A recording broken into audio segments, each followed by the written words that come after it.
always where you do things in the story, okay? So today we're going to talk about a meal. Do y'all like to eat? What's your favorite food? Chicken. Chicken. What's your favorite food? Just choose one. Four top favorites, but I like pan pizza. Who's pan pizza? Pan. Pan pizza. I'm with you. I like both of those things a whole lot. Well, today we're going to talk about something called the Last Supper. And one of the things they always had at that supper was bread and wine. And the reason they had wine was because the water was dirty, but the wine was safe to drink. Can you believe that? This was before they had water filters and all that kind of stuff.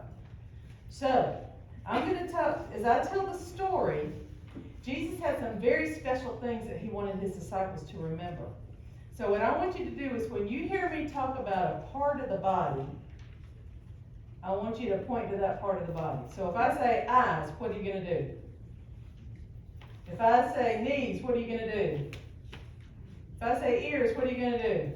All right, are you ready? All right. Jesus knew that the time was getting close when he was going to leave this world. And so he wanted to have one last meal with his disciples. He loved his friends very much. And he wanted to do something special for them. But not just their tummies, but also their hearts. He wanted both of those to be full. And so he came up with a very special way to show his love to them. So Jesus got up from the table and he tied a towel around his waist. And he filled a basin with water and then he got on his knees. And then he began washing the feet of his disciples. But when Jesus came to Peter, Peter shook his head. And he said, "You will never wash my feet, Jesus." And Jesus says, "You don't understand what I'm doing now, but one day you will." So Peter said, "Well, then also wash my hands and wash my head. Wash all of me." There you go. And Jesus says, "It's enough to wash your feet because the rest of you is clean." Then Jesus said, "Do you know what I've done for all of you?"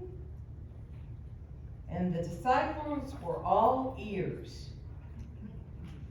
As Jesus continued, he said, "You call me teacher and Lord, and that's correct.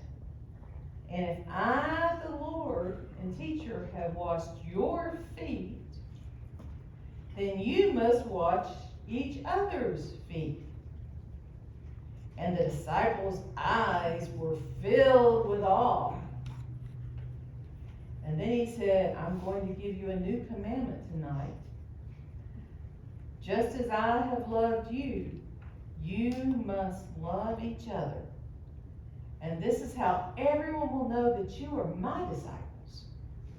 And Jesus' words truly touched their hearts. So that was a surprising way for Jesus to show his love for his disciples. What's another surprising way we could show our love for somebody? Not smacking their gum? That's a good one. What's another surprising way? Sending a letter. Sending a letter? Oh, that's a good one. You got one?